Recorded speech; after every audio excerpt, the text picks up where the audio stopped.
الحمد لله وحده الصلاة والسلام على من لا نبي بعده أما بعد أعوذ بالله من الشيطان الرجيم بسم الله الرحمن الرحيم إن الذين يبايعونك إنما يبايعون الله يد الله فوق أيديهم وقال تبارك وتعالى في مقام آخر لقد رضي الله عن المؤمنين إذ يبايعونك تحت الشجرة فعلم ما في قلوبهم فأنزل السكينة عليهم وأثابهم فتحا قريبا وقال تبارك وتعالى في مقام آخر والذين معه أشداء على الكفار رحماء بينهم تراهم ركعا سجدا يبتغون فضلا من الله ورضوانا وقال النبي صلى الله تعالى عليه وسلم لكل نبي رفيق ورفيقي في الجنة عثمان أو كما قال صلى الله تعالى عليه وسلم صدق الله وصدق رسوله النبي الأمي الكريم ونحن على ذلك لمن الشاهدين والشاكرين الحمد لله رب العالمين یا الہی آج تو صدیق سا ایمان پیدا کر یا الہی آج تو صدیق سا ایمان پیدا کر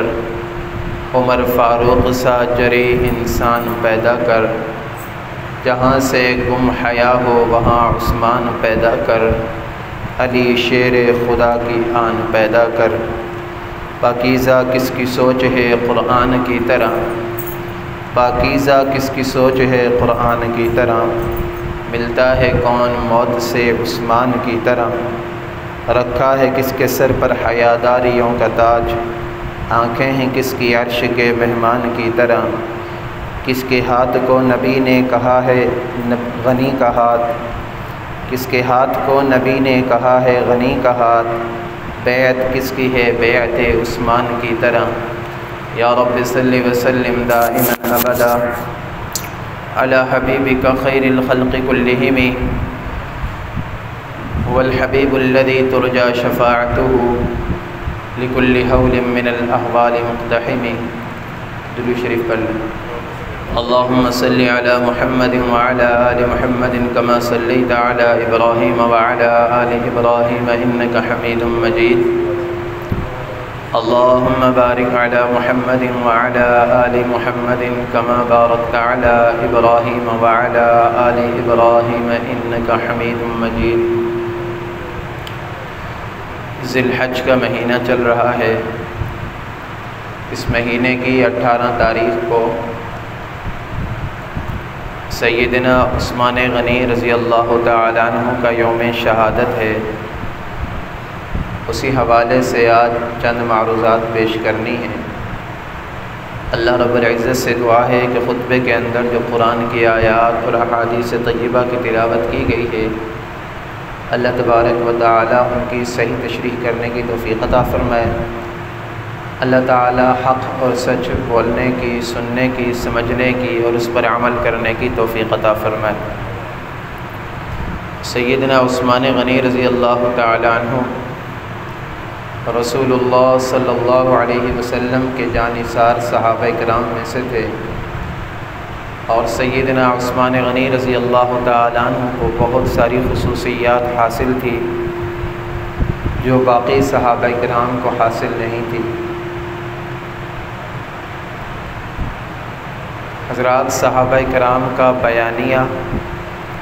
حضرات صحابہ کرام کی سیرت حضرات صحابہ کرام کی زندگی اس کا مطالعہ کرنا اس کو بیان کرنا ہمارے لیے اور ہماری نوجوان نسل کے لیے بہت زیادہ ضروری ہے کیونکہ موجودہ دور کے اندر ہر نوجوان نے اپنا ایک ہیرو چنا ہوا ہوتا ہے ایک آئیڈیل بنایا ہوا ہوتا ہے اور اس آئیڈیل کی ساری زندگی کے واقعات اس کو پتہ ہوتے ہیں کہ وہ کہاں رہتا ہے کہاں پیدا ہوا ہے اس کی سالگرہ کب ہے اس کو کون سا رنگ پسند ہے، اس کو کون سا لباس پسند ہے اور کون سی جگہ اس کی پسندیدہ جگہ ہیں، اس کے بارے میں ہمارے نوجوانوں کو پتہ ہوتا ہے۔ ان ہیروؤں میں سے اکثر کا تعلق پڑوسی ملک کے ساتھ ہوتا ہے، اور ہماری پوری زندگی کسی ایک آدمی کو فالو کرتے کرتے گزر جاتی ہے۔ وجہ کیا ہے کہ ہمیں اسلام کے اصلی ہیرو کا پتہ ہی نہیں ہوتا ہے، کہ جنہوں نے اسلام کو دنیا کے اندر چمکایا، اسلام کی تعلیمات کو اپنی زندگی کے اندر لے کر آئے، اور جن کی وجہ سے میں اور آپ، ہمارے آباء و اجداد دین کا کلمہ پڑھتے ہیں، اور ہم آج اللہ تبارک و تعالیٰ کے سامنے مسجد کے اندر بیٹھے ہوئے سر بسجود ہوئے ہیں۔ جن ہیروں کی وجہ سے آج ہم کسی بت کے سامنے نہیں جھکتے، ہم کسی دیوی دیوتا کو نہیں مانتے، ہم کسی کے سامنے سر بسجود نہیں ہوتے، ہم جبین نیاز صرف اور صرف اللہ تبارک و تعالیٰ کے سامنے جھکاتے ہیں، تو اس کو پیچھے ہمیں کار فرما ہستیاں جو ہیں ان کی تاریخ جاننا ضروری ہے۔ حضرات صحابہ کرام کے بارے میں اللہ کے محبوب علیہ السلام نے فرمایا، اصحابی کالنجوم۔ جو آپ حضرات ہر جمعے کے خطبے کے اندر سنتے ہیں کہ اللہ کے محبوب علیہ السلام نے فرمایا کہ میرے صحابہ ستاروں کی طرح ہیں، فَبِأَيِّهِمْ اِقْتَدَيْتُمْ اِهْتَدَيْتُمْ، میرے صحابہ میں سے تم جس کے پیچھے چلے جاؤ گے راہ ہدایت پاؤ گے۔ اس لیے اہل سنت والجماعت کا یہ عقیدہ ہے، الصحابۃ کلہم عدول، کہ صحابہ سارے کے سارے سچے ہیں، کیونکہ وَكُلًّا وَعَدَ اللَّهُ الْحُسْنَى، اللہ تبارک و تعالی نے ان سب کے ساتھ جنت کا وعدہ کیا ہے۔ رضی اللہ عنہم ورضوا عنہ، اللہ ان سے راضی ہو گیا، قیامت کے دن اللہ ان کو اتنا عطا فرمائے گا کہ وہ اللہ سے راضی ہو جائیں۔ اور کیوں ان کی تعریف نہ کریں کہ جن کے ایمان کو اللہ تبارک و تعالی نے ایمان کا پیمانہ بتایا ہے۔ ہر چیز کو تولنے کے لیے کوئی نہ کوئی چیز ہوتی ہے۔ ہم نے 10 روپے کی چیز خریدنی ہو فروٹ والے سے، سبزی والے سے، تو ہمیں کنڈے کے اندر تول کر دیتا ہے۔ سونا خریدنے جاؤ تو وہ تول کر دیتے ہیں، کوئی اندازے سے نہیں بتاتا۔ تو اتنا بڑا ایمان جس کا مقام اللہ نے دل کو بنایا ہے، اس کے لیے اللہ نے کوئی پیمانہ تو مقرر کیا ہوگا۔ تو اللہ نے فرمایا کہ میں نے تمہارے لیے ایمان کا پیمانہ صحابہ کرام کا ایمان مقرر کیا ہے۔ کیوں؟ اولئک الذین امتحن اللہ قلوبہم للتقوی، یہ اللہ کے محبوب کی وہ جماعت ہے کہ جن کا امتحان خود اللہ نے لیا ہے، اور اللہ نے امتحان لے کر فرمایا اولئک حزب اللہ، یہ اللہ تبارک و تعالی کا اپنا لشکر ہے۔ اولئک هم المفلحون، یہی لوگ کامیاب ہیں۔ اولئک هم الراشدون، یہی لوگ سیدھی راہ کے اوپر چلنے والے ہیں۔ تو اللہ نے فرمایا اگر تم اپنا ایمان تولنا چاہتے ہو، چیک کرنا چاہتے ہو، تو تمہیں چاہیے کہ صحابہ کرام کے ایمان کی طرح اپنا ایمان رکھو۔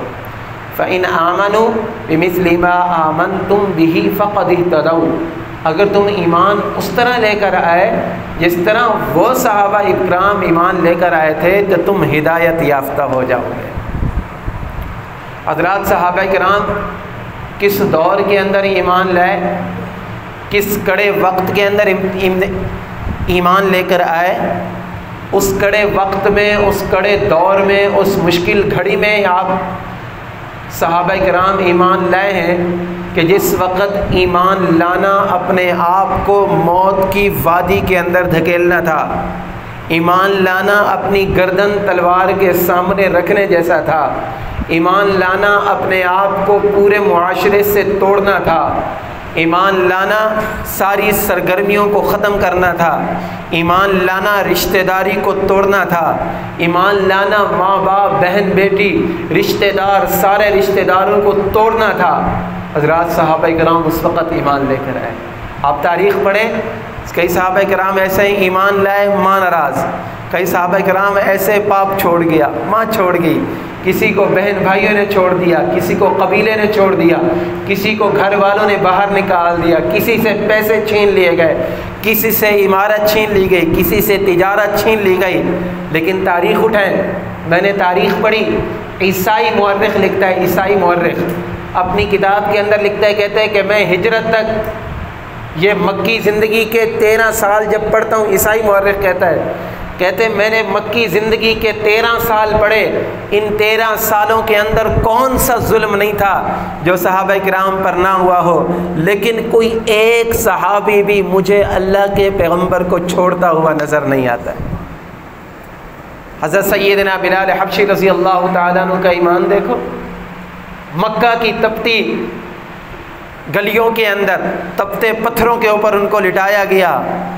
اور چمڑی کے اندر بند کیا گیا، بچے گھسیٹ رہے ہیں، گلے کے اندر رسا ڈالا جاتا ہے، اور امیہ کیا کہتا ہے کہ بلال احد احد کہنا چھوڑ دے، ایک اللہ کو ماننا چھوڑ دے۔ بلال کہتا ہے میں زندگی تو چھوڑ سکتا ہوں، اللہ کو ایک ماننا نہیں چھوڑ سکتا ہوں۔ خباب بن ارت رضی اللہ تعالیٰ عنہ، حضرت عمر فاروق رضی اللہ تعالیٰ نے ایک مرتبہ ان کی پیٹھ دیکھی، کپڑا ہٹایا پیٹھ سے تو پیٹھ بالکل سفید ہو چکی تھی۔ عمر نے پوچھا خباب یہ آپ کو کیا ہوا؟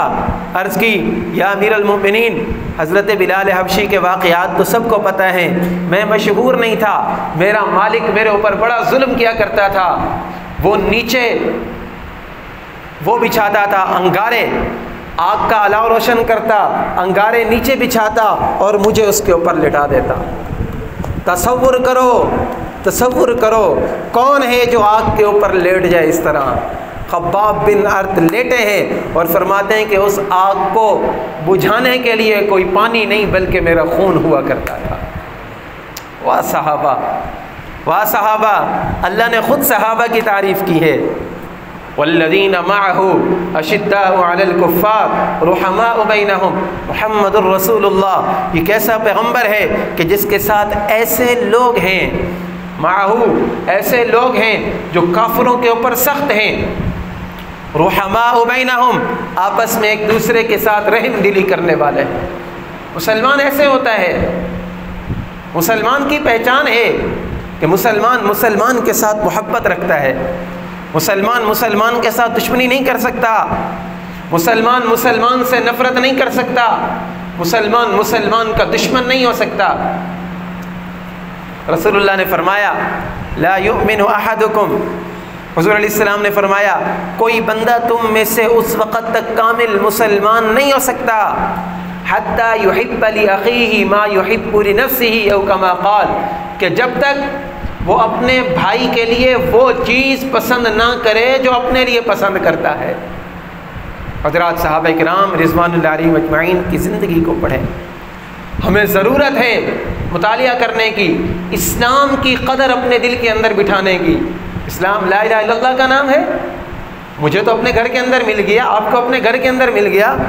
ہم پیدا ہوئے، ہمارے ماں باپ مسلمان تھے، ہم نے دین کے لیے کیا قربانیاں دی ہیں، ہمیں تو گھر کے اندر مل گیا۔ یہ ان ہستیوں کی قربانیاں ہیں کہ جنہوں نے سب کچھ چھوڑ دیا، اسلام کو مقدم رکھا۔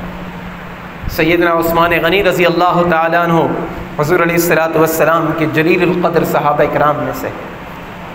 آپ کی عمر کا 34واں سال تھا، رسول اللہ صلی اللہ علیہ وسلم نے مکہ کے اندر اعلان توحید فرمایا۔ جب آپ نے اعلان نبوت فرمایا تو مکہ والوں کے لیے یہ ایک انجانی سی آواز تھی کہ سینکڑوں سال سے جو بتوں کے پجاری تھے، جو بتوں کے چڑھاوے کھایا کرتے تھے،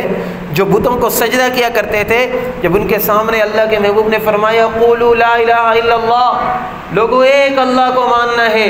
ایک اللہ کی عبادت کرنی ہے، ایک اللہ کو سجدہ کرنا ہے، ایک اللہ کے لیے نذر و نیاز چڑھاوے ہیں، سب کچھ ایک اللہ کے لیے ہے۔ جب حضور علیہ السلام نے فرمایا لوگوں اگر یہ مانو گے تو پھر کامیاب ہو جاؤ گے۔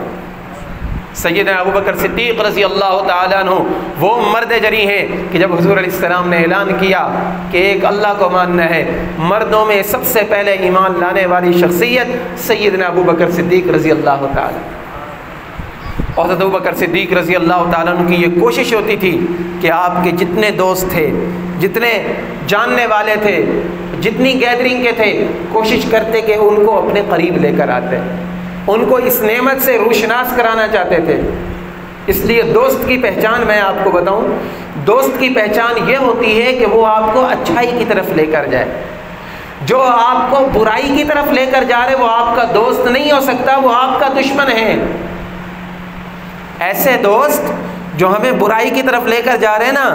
دنیا کے اندر ہم سمجھتے ہیں یہ میرا بڑا خیر خواہ ہے، مجھے فلم ڈاؤن لوڈ کرنی پڑتی اس نے مجھے مفت میں ذبیہ کر دی ہے، مجھے یہ گانا میرے پاس تھا نہیں اس نے میرے پاس واٹس ایپ کر دیا ہے، اس نے فلاں فلم کا مجھے لنک کر دیا ہے، فلاں ڈرامے کا مجھے لنک کر دیا۔ یاد رکھو یہ دوستیاں کام نہیں آنے والی۔ قیامت کے دن کیا ہوگا؟ اللہ قرآن میں فرماتا ہے کہ قیامت کے دن جب ایسی دوستیاں آئیں گی نا جنہوں نے برائی کے اوپر لگایا ہوگا تو کیا کہیں گے؟ یا ویلتا لیتنی لم اتخذ فلانا خلیلا، ہے کاش میں نے فلاں بندے کو اپنا دوست نہ بنایا ہوتا، میری اس کے ساتھ دوستی نہ ہوتی تو میں تو برائی سے بچ جاتا نا، میری اس کے ساتھ دوستی نہ ہوتی تو میں برے کام کے اندر نہ لگتا نا۔ لقد اضلنی عن الذکر بعد اذ جاءنی،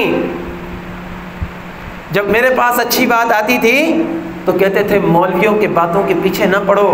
یہ مولویوں کا کام جہنم سے ڈرانا ہے، مولوی تو ہر وقت نماز کی طرف بلاتے رہتے ہیں، وہ تمہیں برائی سے روکتے رہتے ہیں، ان کے ساتھ پیٹ نہیں لگا ہوا، وہ تمہیں پیٹ نہیں بھرنے دیتے ہیں۔ یاد رکھو ہم پیٹ کو جس چیز سے بھر رہے ہیں وہ لقمہ گنو، وہ لقمہ دیکھو تمہارے پیٹ کے اندر کون سا لقمہ جا رہا ہے۔ ایسے نہ ہو کہ اپنے پیٹ کے اندر ہم آگ بھر رہے ہوں، ایسے نہ ہو کہ ہم زیادہ کے چکر کے اندر حرام کھا رہے ہوں، زیادہ کے چکر کے اندر حرام کے پیچھے لگ رہے ہوں۔ یاد رکھو اللہ کو قیامت کا دن جواب دینا ہے، کہاں سے کمایا، کہاں سے کما کر لائے ہو اور کہاں پر خرچ کیا، یہ دو سوال اہم ہیں، ان دو سوالوں کا جواب ہمارے پاس ہونا چاہیے۔ اگر ہم بےایمانی سے کھا رہے ہیں، بےایمانی سے کما رہے ہیں تو اللہ کو جواب دینا بڑا مشکل ہے۔ اللہ کے سامنے زبان کی چالاکیاں نہیں چلتی ہیں، وما هم عنها بغائبین، تم وہاں سے بھاگ نہیں سکتے ہو۔ آج زبان کی چالاکی کو ہوشیاری دے دیا گیا، ماں باپ خود سکھا رہے ہیں بچوں کو کہ بیٹا آپ سیکھو آپ نے کس طرح کمانا ہے، کہ ہم نے سوچا ہم نے اللہ کے محبوب کو کیا جواب دینا ہے؟ ہم میں سے کسی نے اپنے پیٹ کے اوپر پتھر باندھے؟ کسی نے نہیں باندھے۔ کسی کا گھر ایسا ہے کہ جس کے گھر کے اندر 2 مہینے تک چولہا نہ جلا ہو؟ آمنہ کے لال کے گھر کے اندر 2 مہینے چولہا نہیں جلا تھا، لیکن وہ اپنی امت کو سمجھا کر گئے ہیں کہ میری امت حرام کی طرف نہ جانا، خدا کے لیے حرام کی طرف نہ جانا۔ اللہ تبارک و تعالیٰ کو جواب دینا بڑا مشکل ہے۔ حضرت ابوبکر صدیق رضی اللہ تعالیٰ عنہ اپنے عزیز دوست سیدنا عثمان غنی رضی اللہ تعالیٰ عنہ کے پاس گئے ہیں اور ان کو جا کر کہا کہ یار مکہ کے اندر ایک نئی آواز اٹھی ہے۔ کیا آواز اٹھی؟ کہنے لگے میرا ایک دوست تھا، اللہ کے نبی کی پہلے سے دوستی تھی حضرت ابوبکر صدیق سے، کہنے لگے کہ میرا ایک دوست ہے وہ کہتا ہے کہ بتوں کی عبادت کو چھوڑ دو، ایک اللہ کی عبادت کرو اور مجھے اللہ کا آخری پیغمبر مانو۔ عثمان نے کہا یار یہ بات تو بڑی اچھی ہے، نے کہا چلیں میرے ساتھ، میں بھی ایمان لاتا ہوں۔ اب یہ چلنے ہی والے تھے کہ ابوبکر صدیق کو ڈھونڈتے ڈھونڈتے حضور علیہ الصلوۃ والسلام وہاں پر پہنچے ہیں۔ حضور نے کہا عثمان میں تمہیں اللہ کی جنت کی طرف بلاتا ہوں، عثمان میں تمہیں اللہ کی جنت کی طرف بلاتا ہوں۔ یہ اللہ کے نبی کے الفاظ ہیں جو اللہ کے نبی نے حضرت عثمان غنی رضی اللہ تعالیٰ عنہ کہے، عثمان اللہ کی جنت کو قبول کر لو۔ کہنے لگے یا رسول اللہ میں آپ کے اوپر ایمان لے کر آتا ہوں۔ یہی دعوت تھی، صرف یہی بات تھی، اور اس بات کے اوپر سب کچھ پچھلا چھوڑ دیا۔ عثمان غنی رضی اللہ تعالیٰ عنہ بڑے امیر آدمی تھے اور مکہ والے بڑی محبت کیا کرتے تھے ان کے ساتھ۔ جب اسلام لے کر آئے، اسلام لانے سے پہلے کتابوں کے اندر لکھا ہے کہ جب مائیں رات کو اپنے بچوں کو لوریاں دیا کرتی تھی نا، تو اپنے بچے کو، ہمارے ہاں بھی ہوتی نا مائیں جب لوری دیتے ہیں کہ میرا پیارا بچہ تو سو جا، تو وہ کہتی تھی کہ میرے بیٹے میں تو اس سے اتنا پیار کرتی ہوں جتنا قریش عثمان کے ساتھ پیار کرتے ہیں، سو جا میرے بیٹے، میں تو اس سے اتنی محبت کرتی ہوں۔ اتنی عثمان کے ساتھ اہل قریش کو محبت تھی۔ عثمان غنی رضی اللہ عنہ نے ساری محبتیں دین کے اوپر قربان کر دی۔ جب ان کے چچا حکم بن العاص کو پتہ چلا کہ یہ ایمان لے کر آئے تو انہوں نے اپنے گھر کے اندر ان کو باندھ دیا، جو تشدد تھا ان کے اوپر کیا۔ حالانکہ عمر کے 35 سال 34 سال، امیر کبیر آدمی، پیچھے ساتھ نہیں تھا، خاندان والے سارے دشمن ہو گئے، جگہ جگہ پر تشدد کیا جاتا، تو حضور علیہ الصلوۃ والسلام نے حضرت عثمان غنی رضی اللہ تعالیٰ عنہ کو اجازت دی کہ وہ حبشہ کی طرف ہجرت کریں۔ تو عثمان غنی رضی اللہ تعالیٰ عنہ، حضرت رقیہ رضی اللہ تعالیٰ عنہ جو ان کی اہلیہ تھی اور حضور علیہ السلام کی بیٹی تھی، یہ دونوں میاں بیوی حبشہ کی طرف ہجرت کر کے گئے ہیں اسلام کی خاطر، کوئی اور مطلب نہیں تھا،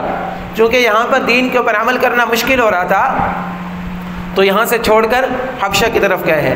غالب الحدیث پاک کے اندر آتا ہے کہ سیدنا ابراہیم علیہ السلام کے بعد جس میاں بیوی نے ہجرت کی ہے وہ دوسرے نمبر پر عثمان غنی رضی اللہ تعالیٰ عنہ اور ان کی اہلیہ تھی، یہ یہاں سے مکہ کو چھوڑ کر چلے گئے۔ پھر کچھ عرصے بعد حبشہ کے اندر یہ بات مشہور ہو گئی، کچھ لوگوں نے افواہ پھیلا دی وہاں پر، جیسے یہاں پر بھی افواہیں پھیلتی ہیں کہ اہل مکہ سارے مسلمان ہو گئے، تو عثمان غنی رضی اللہ تعالیٰ عنہ اپنی اہلیہ کے ہمراہ واپس آئے۔ جب واپس آئے تو لوگوں نے پھر تشدد کرنا شروع کر دیا، یہ جھوٹی افواہ تھی، لیکن عثمان غنی رضی اللہ تعالیٰ عنہ وہاں پر رہے۔ پھر کچھ عرصے کے بعد ہجرت کی اجازت ملی تو حضور علیہ الصلوۃ والسلام کے حکم سے عثمان غنی رضی اللہ تعالیٰ نے مدینہ کی طرف ہجرت کی، یہ یہاں پر گزارا وقت۔ اب جب مدینہ کے اندر پہنچے ہیں، جب مدینہ کے اندر گئے، مدینہ کے اندر پانی کڑوا تھا زمین کا، اور وہاں پر ایک کنواں میٹھا تھا جہاں سے پانی خریدا جاتا تھا، اس کا نام تھا بئر روما، وہ ایک یہودی کی ملکیت تھا۔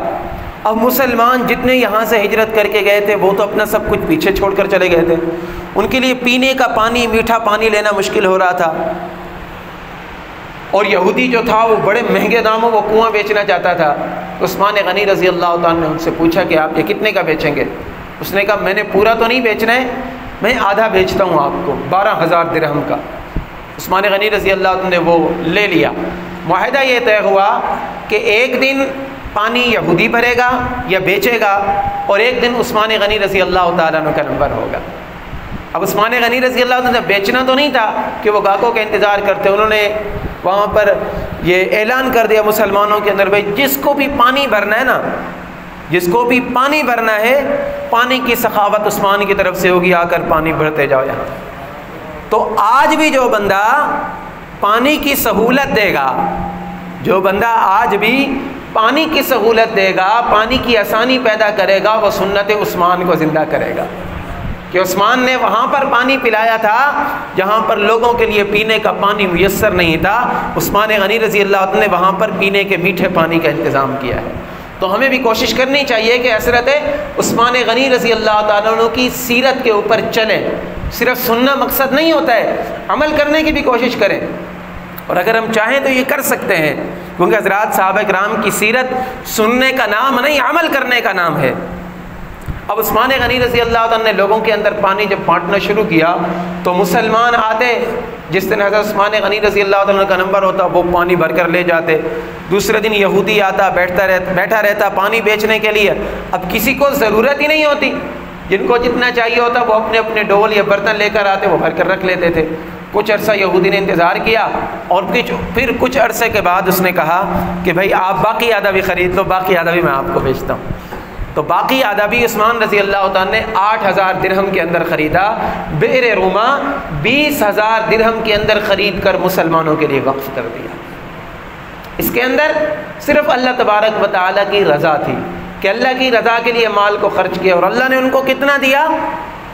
اللہ تبارک و تعالیٰ نے بے پناہ دولت عثمان غنی رضی اللہ تعالیٰ عنہ کو عطا فرمائی تھی، اور یہی وجہ تھی کہ ان کا نام غنی پڑ گیا۔ اصل نام تو عثمان ہے نا، غنی ان کی سخاوت کی وجہ سے کہا جاتا ہے۔ اب جب حضرت عثمان رضی اللہ تعالیٰ عنہ نے یہ کنواں خرید کر وقف کیا تو یہودی پریشان ہو گئے، یہودی پریشان ہو گئے، نے کہا کہ بھائی پہلے تو ہماری ملکیت تھی، ہم پانی خرید لیتے تھے، ہمارا بھائی تھا، اب تو مسلمانوں نے خرید لیا ہے، پتہ نہیں ہم یہ پانی بھرنے دیں گے یا نہیں بھرنے دیں گے۔ اب یہ بات عثمان غنی رضی اللہ تعالیٰ عنہ کے پاس پہنچی تو سیدنا عثمان غنی رضی اللہ عنہ نے فرمایا کہ میں یہودی اور مسلمانوں سب کو اذن عام دیتا ہوں، سارے ہی آ کر یہاں سے مفت میں پانی بھر سکتے ہیں۔ مسلمان کی سخاوت عام ہوتی ہے، خاص نہیں ہوتی، وہ ہر جگہ کے اوپر سخی ہوتا ہے۔ کچھ عرصے کے بعد مسجد نبوی جو تھی اس کی جگہ تنگ پڑ گئی، اب بھائی انتظام کیا جائے۔ عثمان غنی رضی اللہ تعالیٰ عنہ نے پھر اپنی دولت وقف کر دی، کافی ساری دولت حضور علیہ الصلوۃ والسلام کی خدمت کے اندر پیش کی کہ یا رسول اللہ اس کے ذریعے مسجد کی توسیع کی جائے اور مسجد کی آبادی مزید بڑھا دی جائے۔ پھر چلتے چلتے سن 9 ہجری کے اندر جب تبوک کا معرکہ پیش آیا، بہت بڑا معرکہ، کہ افواہ اڑا دی گئی مدینہ کے اندر کہ جو روم والے ہیں وہ مدینہ کے اوپر حملہ کرنا چاہتے ہیں، روم والے مدینہ کے اوپر حملہ کرنا چاہتے ہیں، عیسائی بادشاہ مدینہ کے اوپر حملہ کرنا چاہتا ہے۔ اب یہ الفاظ کہنا آسان ہے، اب اس کا تصور کریں۔ تصور اس کا یہ ہے کہ جیسے آج پاکستان کے اندر یہ کہہ دیا جائے کہ امریکہ پاکستان کے اوپر حملہ کرنا چاہتا ہے، کیا حالت ہوگی ہماری، کب کو بھی ہمارے حکمرانوں کو بھی ٹانگیں کانپ رہی ہوں گی، کانپیں ٹانگ رہی ہوں گی کہ کیا ہو گیا، ہمارے ملک کے اوپر حملہ، اس کے پاؤں میں جا کر پڑیں گے ہم۔ لیکن والی ریاست مدینہ جو تھا نا، وہ کوئی عام حاکم نہیں تھا، حضرت محمد الرسول اللہ تھا۔ واہ یا رسول اللہ، قربان جائیے آپ کی شجاعت کے اوپر، آپ کی دلیری کے اوپر۔ ریاست مدینہ کو 9 سال ہوئے، کتنے؟ 9 سال ہوئے ہیں۔ 9 سال کی بچی ہے یہ ریاست، 9 سال کا بچہ ہے یہ ریاست مدینہ، لیکن پیغمبر عربی نے یہ نہیں فرمایا کہ ہم ان کے ساتھ مذاکرات کریں گے، ہم ان سے معافی مانگیں گے کہ صاحب ہمیں معاف کر دو، ہم سے غلطی ہو گئی۔ قربان جائیے آمنہ کے لال پر، فرمایا اہل مدینہ تیاری کرو، محمد الرسول اللہ نبی الملاحم بن کر آیا ہے، نبی السیف بن کر آیا ہے، ہم پیچھے ٹلنے والے نہیں، ہم باہر نکل کر ان کے اوپر حملہ کریں گے۔ یہ غزوہ تبوک تھا، نہ مدینہ والے ڈرے نہ والی مدینہ ڈرا ہے اس وقت، اور ہم اسی پیغمبر کے نام لیوا ہیں، ہم اسی پیغمبر کے نام لیوا ہیں۔ حضرات صحابہ کرام کہتے ہیں کہ ہم نے پیغمبر جیسا بہادر کوئی نہیں دیکھا۔ عباس رضی اللہ تعالیٰ عنہ کہتے ہیں کہ میں حنین کے معرکے کے اندر دیکھا، حنین کا معرکہ جب ہوا نا تو سامنے سے 12,000 یا 14,000 کا لشکر تھا کفار کا، اس طرف سے مسلمان تھے، کچھ نئے کچھ پرانے، زیادہ تر تعداد نیو کی تھی۔ تو جب اچانک حملہ ہوا نا تو نئے مسلمان پسپا ہو گئے، پیچھے ہونے لگے، وقتی طور پر پیچھے ہونے لگے۔ عباس رضی اللہ تعالیٰ عنہ کہتے ہیں کہ ایک واحد شخص تھا جس کو میں نے دیکھا مسلسل آگے دوڑ رہا ہے، وہ کوئی اور شخص نہیں، حضرت محمد الرسول اللہ تھے۔ ہم بہادر پیغمبر کے امتی ہیں، ہم بزدل نہیں ہو سکتے۔ اور پیغمبر کی زبان کے اوپر کیا الفاظ تھے کہ جب آپ 14,000 کے لشکر کے سامنے تنہے تنہا کھڑے ہوئے ہیں، فرمانے لگے انا النبی لا کذب انا ابن عبد المطلب، انا النبی لا کذب انا ابن عبد المطلب، میں نبی ہوں، عبد المطلب کا بیٹا ہوں، یہ جھوٹ نہیں ہے، اور میں تمہارے سامنے بہادری سے پیش آؤں گا، بزدلی میرے دل کے اندر کبھی نہیں آئی۔ اس لیے حضور نے فرمایا انا نبی الملاحم، میں جنگوں والا نبی ہوں۔ اس پیغمبر کا امتی کبھی ڈر نہیں سکتا ہے کہ جس پیغمبر کی ریاست کو 9 سال ہوئے تھے، اور 9 سال کے بعد حضور علیہ الصلوۃ والسلام نے اعلان فرما دیا کہ اہل مدینہ تیاری کرو۔ اب مدینہ کے اندر کیا تھا کہ ان کا گزر بسر کھجور کے اوپر ہوتا تھا، سخت گرمیاں تھی، یہی موسم جیسے کھجور پک رہی ہوتی ہے، ساون کا مہینہ ہے آج کل، تو کھجور پک رہی تھی۔ اہل مدینہ میں سے کسی نے یہ نہیں کہا یا رسول اللہ فصل کی کٹائی کر لیں، پیسے آ جائیں گے پھر آپ کے ساتھ نکلیں گے۔ اور آپ حضرات کاشتکار ہیں، آپ کو پتہ ہے کہ جب فصل کاٹنے لگتی ہے، کٹائی قریب ہوتی ہے، تو کاشتکار کے پاس پیسہ نہیں ہوتا کہ فصل کٹے گی پیسہ آئے گا، پھر اس کے بعد جا کر ہم لینی دینی جو ہوگی لوگوں کے ساتھ کریں گے۔ حضرات صحابہ کرام نے تیاریاں شروع کر دی، کسی کے پاس کچھ تھا، کسی کے پاس کچھ۔ اللہ کے نبی نے فرمایا چلو بھائی خزانوں کے منہ کھول دو، زیادہ سے زیادہ اللہ کی راہ کے اندر مال خرچ کرو۔ سیدنا عثمان غنی رضی اللہ تعالیٰ عنہ کے پاس بات پہنچی، انہوں نے کہا یا رسول اللہ لشکر کے ایک حصے کا خرچ میں عثمان اکیلا اٹھاؤں گا، اور یہاں تک کہ ان کے پاؤں کے جوتے کا تسمہ بھی اگر ٹوٹ جائے گا نا اس کی ذمہ داری بھی عثمان اٹھائے گا۔ اور ایک روایت کے مطابق 40,000 کا لشکر تھا، 40,000 میں سے 10,000 لشکر کی ساری تیاری، ساری کی ساری ذمہ داری حضرت عثمان نے اکیلے اٹھائی ہے۔ 10,000 افراد کا کھانا پینا گزر بسر 3 مہینے کے لیے، اور حالت جنگ کے اندر تبوک کے اندر 1 مہینے جانے کے اندر لگا، 1 مہینہ وہاں پر رکے، اور 1 مہینہ آنے کے اندر لگا، 3 مہینے تک مسلسل خرچ عثمان غنی رضی اللہ تعالیٰ عنہ کی جیب سے ہوتا رہا ہے۔ یہ عثمان تھے جنہوں نے اللہ کے دین کے اوپر ایسا مال خرچ کیا ہے۔ اور یاد رکھیں جب حضور علیہ الصلوۃ والسلام جب وہاں پر پہنچے ہیں تبوک کے اندر، آپ علیہ السلام نے 1 مہینے تک انتظار کیا، روم والوں کی جرت نہیں ہوئی کہ وہ اپنا لشکر حضور کے مقابلے کے اندر لے کر آتے۔ مسلمان حضور کے نقش قدم پر چل کر تو دیکھے، اللہ تبارک و تعالی ایسی فتوحات دے گا جیسے طالبان کو فتح دی ہے۔ نظر آ رہی ہے نا اللہ کی فتح؟ 58 ممالک مل کر 20 سال تک ناک رگڑتے رہے، ایڑیاں رگڑ رگڑ کر معافیا مانگ کر وہاں سے نکلے ہیں۔ وجہ کیا ہے؟ کہ انہوں نے سودی نظام کو ملک کے اندر سے ختم کر دیا ہے، انہوں نے اللہ کے نبی کے سچے امتی بن کر دکھایا ہے۔ اگر ہم سچے امتی بنیں گے، اللہ تبارک و تعالی ہمیں بھی ایسی فتوحات عطا فرمائے گا۔ حضرت عثمان غنی رضی اللہ تعالیٰ عنہ نے 10,000 کے لشکر کی ذمہ داری اٹھائی۔ اللہ کے نبی نے فرمایا بھی اور مال لے کر آؤ۔ عثمان غنی نے دیکھا اللہ کے نبی فرما رہے کہ اور مال خرچ کرو، اپنے گھر کے اندر گئے، 1000 دینار 1000 سونے کے سکے لے کر آئے، اللہ کے نبی کی خدمت کے اندر پیش کر دیے۔ یا رسول اللہ، یہ میری طرف سے ہدیہ قبول فرما لیجئے۔ اللہ کے نبی نے جب وہ دیکھا، کتابوں کے اندر آتا ہے، یہ الفاظ میں آپ کو دکھا رہا ہوں، کتابوں کے اندر آتا ہے کہ اللہ کے نبی ایسے اٹھاتے، دونوں ہاتھوں کے اندر پیسے، یہ سکے جو تھے ایسے اٹھاتے، پھر ایسے جھولی کے اندر نیچے رکھتے، پیسے اٹھاتے اور ایسے نیچے آتے رہتے، اور اللہ کے نبی کے الفاظ تھے ما ضر عثمان ما عمل بعد هذا اليوم، کہ آج کے بعد عثمان جو کچھ بھی کر لے اس کو کوئی چیز نقصان نہیں پہنچا سکتی۔ میں محمد گارنٹی دیتا ہوں کہ اللہ نے عثمان کا داخلہ جنت کے اندر لکھ دیا ہے۔ عثمان تو جنت کے اندر ہے۔ اللہ کے نبی نے خود فرمایا کہ عثمان تو جنت کے اندر ہے، عثمان تو جنت کے اندر ہے۔ اور اللہ کے نبی کے ساتھ کتنی محبت تھی، اللہ کے نبی کی اداؤں کے ساتھ کتنی محبت تھی۔ ایک مرتبہ مسجد کے اندر بیٹھے ہیں، مسجد نبوی کے اندر بیٹھے ایسے سین کے اندر بیٹھے، اور کہا کہ میرے لیے بکرے کا گوشت لے کر آؤ بھنا ہوا، بکرے کا گوشت لے کر آؤ بھنا ہوا۔ بکرے کا گوشت لے کر آئے، انہوں نے بھنا ہوا گوشت کھایا اور آ کر نماز پڑھا دی، کلی نہیں کی، ہاتھ وغیرہ نہیں دھوئے، کلی نہیں کی۔ حضرات صحابہ کرام نے پوچھا نماز پڑھ لی کہ یا امیر المؤمنین آج بڑا عجیب واقعہ ہوا، آپ نے گوشت بھی کھایا اور گوشت کھانے کے بعد آپ نے یہ نہیں کی، کلی نہیں کی، نماز پڑھا دی۔ کہنے لگے کہ میرے سامنے ایک مرتبہ میرے محبوب نے اس طرح کیا تھا، میرے سامنے میرے محبوب نے اس طرح کیا تھا، میں چاہتا تھا کہ اپنی زندگی کے اندر اپنے محبوب کی اس ادا کو بھی میں زندہ کر لوں، میں نے اس لیے یہ عمل کیا ہے۔ اور جو ہاتھ عثمان نے حضور کے ہاتھ میں دیا تھا، جس ہاتھ کے ساتھ بیعت کی تھی نا عثمان نے، پوری زندگی اس ہاتھ کے اوپر گندگی نہیں لگنے دی ہے، پوری زندگی اس ہاتھ کے اوپر گندگی نہیں لگنے دی، پوری زندگی اس ہاتھ کو عثمان نے پاک رکھا ہے۔ اور کہا کہ یہ کیسے ہو سکتا ہے کہ جو ہاتھ میں پیغمبر کے ہاتھ میں دے چکا ہوں اس ہاتھ کی میں بے احترامی کیسے کر سکتا ہوں۔ یاد رکھیں دین ادب کے اندر رکھ چھپا ہوا ہے، الدین کلہ ادب، کہ دین پورا کا پورا ادب کا نام ہے۔ امام کعبہ نے بڑی تعظیم سکھائی ہے۔ امام کعبہ کے چند دن کے پہلے الفاظ ہیں، کہتے ہیں کہ اللہ کے نبی نے فرمایا مرغے کو گالیاں نہ دو کیونکہ وہ اذان کی طرف بلاتا ہے، اذان دیتا ہے نا مرغا اذان دیتا ہے کہ اس کو گالی نہ دو۔ اور جو امام تمہیں نماز پڑھاتا ہے، جو تمہیں 5 ٹائم اذان سناتا ہے اور جس کے سینے کے اندر پورا قرآن محفوظ ہوتا ہے، اس کا کیا ادب ہوگا، اس کا کیا مقام ہوگا۔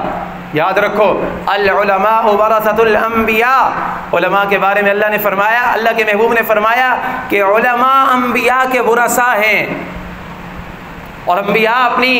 میراث کے اندر درہم دینار چھوڑ کر نہیں جاتے، وہ یہی دین چھوڑ کر جاتے ہیں جو تمہیں علماء سے ملتا ہے۔ جب تک ہمارے اندر ادب موجود رہے گا دین ہمیں حاصل ہوتا رہے گا،